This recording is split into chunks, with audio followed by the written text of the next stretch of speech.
हम अपने हमेशा निशाने से भटक जाते हैं, उसका कारण सबसे बड़ा ये होता है कि हम ये सोचते हैं कि हमारे पास अगर ये चीज़ होगी तो तब हम ये कर पाएंगे, अगर हमारे पास ये होगी तो हम इस एम को प्राप्त कर सकेंगे, हम अपने सपने को पूरा तब कर सकते हैं हमारे पास अगर ये चीज़ होगी। हमेशा हम अगर किसी चीज़ को नहीं प्राप्त कर सकते, अगर हम अपने एम को, हम अपने टारगेट को, हम अपने सपने को पूरा नहीं कर पाते, तो हम हमेशा उसका दोष जो है वो दूसरों के ऊपर देते हैं। हम कहते हैं कि हमारे पास हमारे माँ बाप ने हमारा साथ नहीं दिया, हमारे पास ये साधन नहीं थे, इस कारण से हम ये प्राप्त नहीं कर पाए। हम अपने फेलियर इसलिए हुए क्योंकि हमें किसी की सपोर्ट नहीं मिली, हमारे पास पैसे नहीं थे इसलिए हमने ये काम नहीं किया। लेकिन भगवान ने आपको एबिलिटी दी हुई है, उसको यूज कीजिए।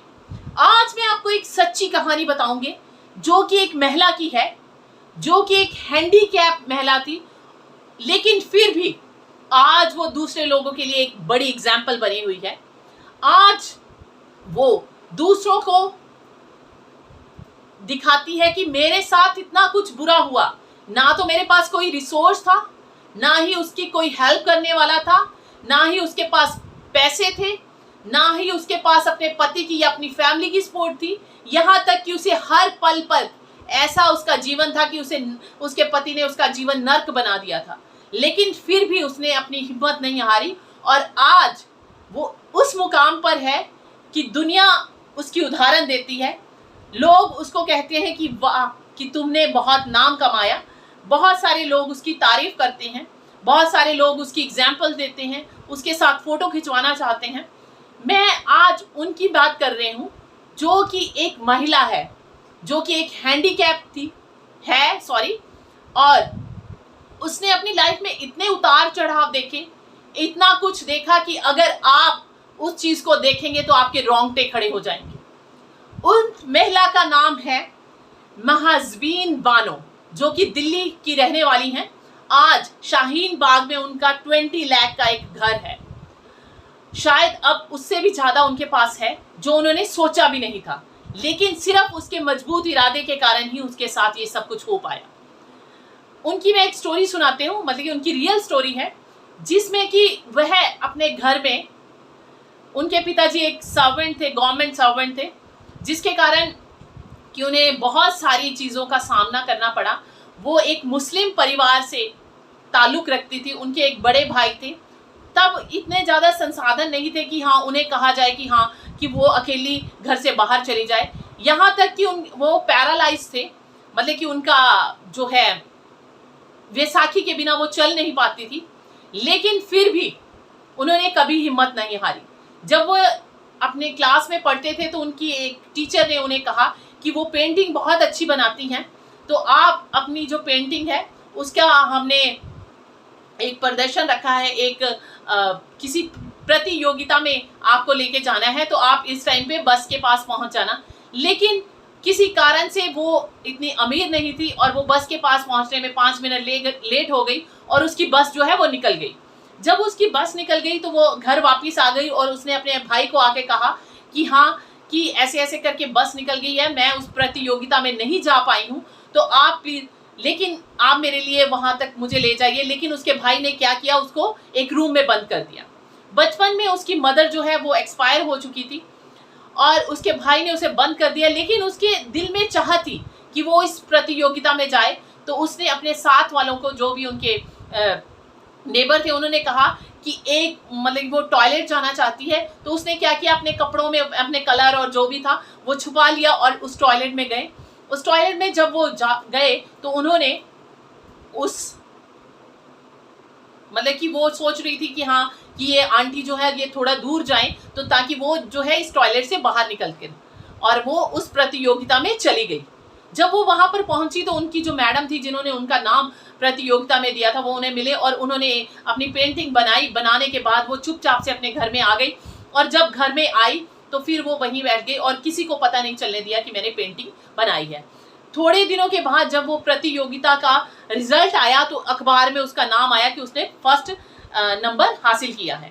तो उसके भाई और बड़ा हैरान हुआ कि हाँ मैंने तो इसको कमरे में बंद करके गया था और ये कैसे हो गए। लेकिन उन्हें इस बात की खुशी थी कि हाँ कि वो उस जगह पे पहले नंबर पे आई है। तो उसके भाई ने उससे पूछा कि सच सच बता दे, उसने बताया और वो फर्स्ट क्लास में पास हुई है, मतलब कि फर्स्ट नंबर में उसका फर्स्ट प्राइज आया है, तो उसे जो है वो इनाम मिलेगा। तो वो वहाँ उसके अपनी भाभी और भाई के साथ वहाँ गई। और उसके बाद क्या हुआ, वो एक किसी जब बड़ी हुई थोड़ी तो वह एक कंपनी मतलब रेडियो कंपनी में काम करने लगी। जब वो काम कर रही थी तो तब उसकी मुलाकात एक ऐसे लड़के से हुई जो कि उसको इम्प्रेस करना चाहता था। तो वो उस लड़के से उसकी शादी हो गई, मतलब उन्होंने प्रपोज किया, उसके घर वालों ने देखा कि हाँ अच्छा लड़का है, कमाता है, तो उन्होंने उसके साथ उसकी शादी कर दी।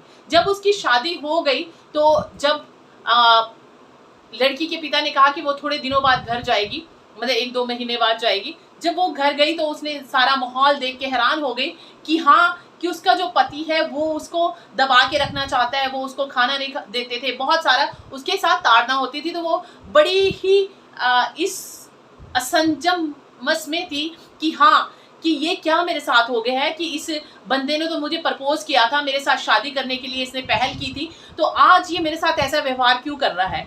तब उसको समझ आया कि वो पैरालाइज होने के कारण वो जो लड़का था वो इसलिए उसको के साथ शादी करना चाहता था ताकि उसको दबा के रखे। उसने एक दिन क्या है कि उसने कंसीव किया हुआ था, 5 मंथ की प्रेगनेंसी थी, उसने सुबह से खाना नहीं खाया हुआ था, तो उसको खाना नहीं मिला था। जब वो खाना खाने लगी तो उसकी जो सास थी उसे बोलने लगी और उसकी ननद थी उसको बोलने लगी कि हाँ बड़ों ने तो खाना खाया नहीं है, तुम कैसे खा सकती हो। और जब उसका पति घर वापस आया तो उसको बहुत ही उल्टा पुल्टा कहा गया और उसके पति ने उसको टॉर्चर किया और बहुत ही ज़्यादा उसके साथ बुरा व्यवहार होने लगा। एक दिन क्या हुआ कि वो ऐसे ही मतलब कि जब बहुत मारा उसे तो वो बेहोशी हो गई। और जब वो बेहोशी मतलब कि बहुत ज़्यादा ऐसे रोते रोते सो गई। जब वो सुबह मतलब कि रात के 1-2 बजे उठी तो उठ के वो नीचे मतलब कि वो चुबारे पे रहते थे, जब वो नीचे उठ के पानी पीने के लिए गई तो उसकी ननद ने उसे देख लिया और उसने कहा कि हाँ कि ये जो है भाभी है वो यहाँ से भागना चाहती है। तो वो वहाँ से भाग गई, मतलब कि उसके माइंड में भी आ गया कि हाँ उसको भाग दे। जब वो भाग के वो अपनी बहन के घर चले गई। जब वो उसके पीछा कर रहे थे तो उसकी बहन जो है जो कि उन्होंने कहा कि सुबह इससे बात करेंगे। तो जब वो उसके पास गए और जाकर थोड़े दिनों के बाद उनके पास गए कि हाँ ये जाना चाहती है साथ में या नहीं जाना चाहती है, तो बहुत सारी चीज़ें ऐसे उसकी लाइफ में हुई। और उसके पति ने जब वो वापस दोबारा उसने सोचा कि मेरी माँ तो है नहीं है तो मैं भैया भाभी के पास रह के क्या करूँगी, तो उसने क्या किया अपने पति के साथ जाना ही सही समझा। जब वो अपने पति के घर में जाती है तो क्या देखती है कि उसके जो बेडरूम है उसमें अजीब सा उसे फील होता है कि हाँ ऐसे उसे फील होता है कि यहाँ पर कोई औरत उसके हस्बैंड के साथ रहती है। जब वो वहाँ पर गई 1-2 महीने बाद गई थी, जब वो वहाँ पर गई तो उसने देखा कि हाँ कि सचमुच में ही उसके पति ने जो कि उसे प्रपोज करके उससे लव मैरिज करके लाया था, उसके पति ने उसे बोल दिया कि हाँ मैंने किसी और औरत के साथ शादी कर ली है तो मैं उसके साथ रहता हूँ। जब ये इस बात सुन के उसे बहुत ही ज़्यादा दुख हुआ, लेकिन फिर भी उसने सह लिया। और उसके पति यहाँ तक कि उसे कहते थे कि बाथरूम में चली जाओ और उसकी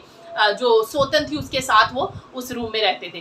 फिर बहुत कुछ उसके साथ ऐसे उतार चढ़ाव हुए। उसने 2-3 बच्चों को जन्म दिया लेकिन वो एक्सपायर हो गए। बहुत सारी उसके साथ ऐसी कहानियां बीती। और जब फिर क्या हुआ, वो एक दिन फिर अपने जो घर था मतलब उसका पति जो था उसको अपने उस घर से निकाल दिया गया और उसे एक किराए के घर में रहना पड़ा। जब वो किराए के घर में रह रही थी तो तब उसका पति जो था वो उसकी वाइफ जो थी मतलब कि सेकंड वाली वाइफ उन्होंने उसको छोड़ दिया और एक बच्ची थी वो उसके लाके उसकी गोदी में डाल दी कि शायद तूने ही इसकी परवरिश करनी है। ये सारी चीज़ें उसके साथ होती रही। फिर उसके लिए भी उसको बहुत ब्लेम किया गया कि हाँ तू तो इसको मार देगी, ये है वो है। वो फिर उसको लॉक लगा के भाग गई और भागने के बाद वो अपनी फ्रेंड के घर में रही। वहाँ पर उसने एक नौकरी ली, उसे 5,000 रुपये की नौकरी मिली नेक्स्ट डे।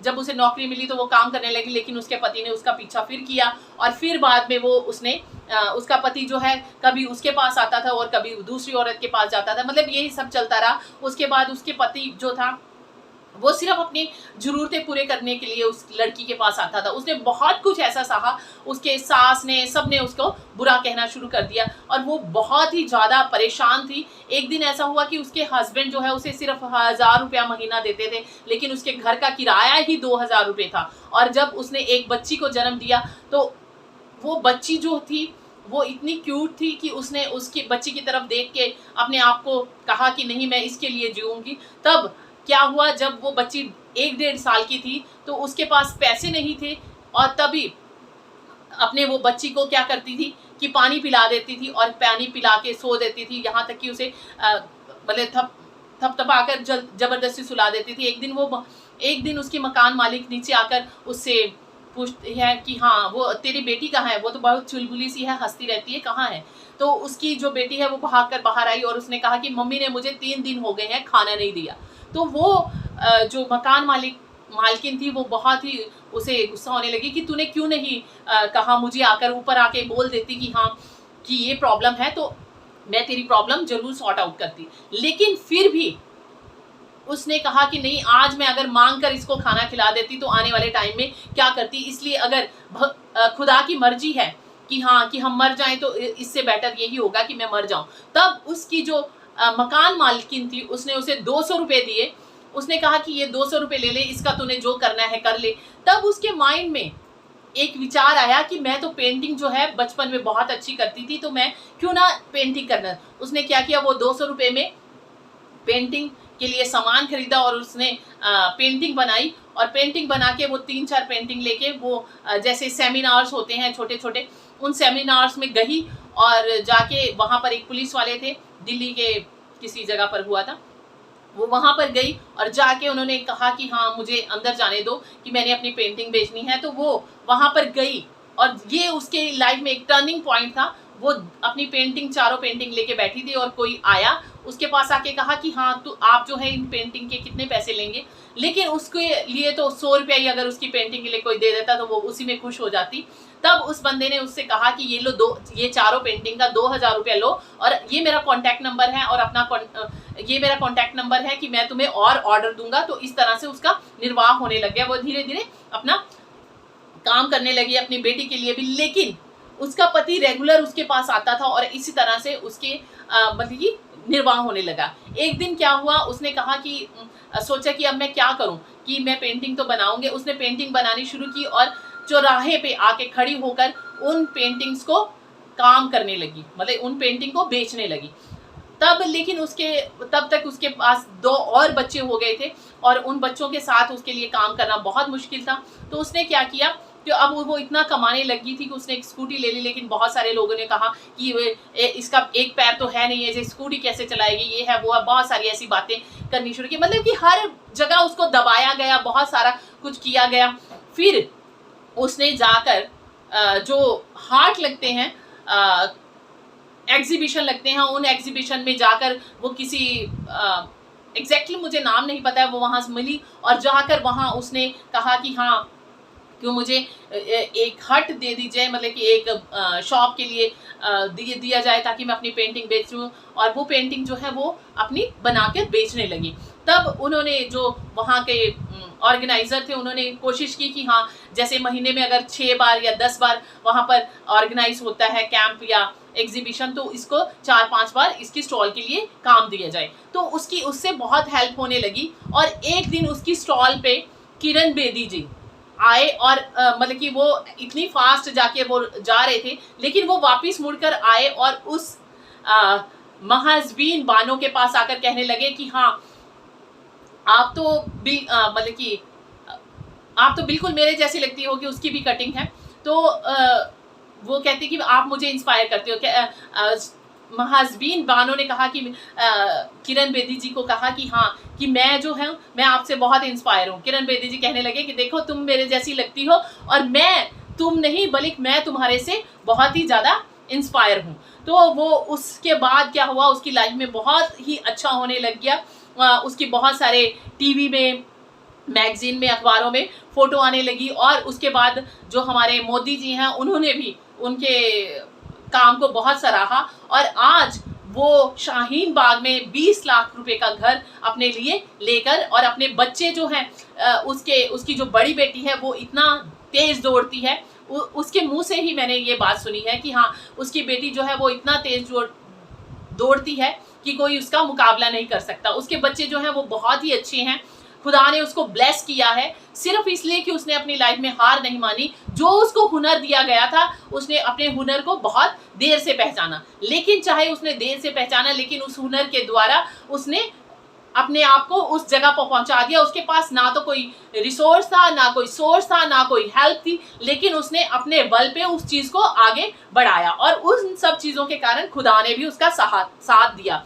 आज महजबीन बानो को हर एक जो एग्जीबिशन में जाता है वो जानता है, क्योंकि उसकी अखबारों में फोटो आ गई है, टीवी में फोटो आ गई है, बहुत सारी मैगजीन्स में फोटो आ गई है, और लोग जो है यहाँ तक कि प्रधानमंत्री मोदी जी ने भी उसके साथ बात की है और उन्हें सम्मानित किया है। तो इस तरह से उसकी जो जर्नी है वो बहुत आगे तक गई।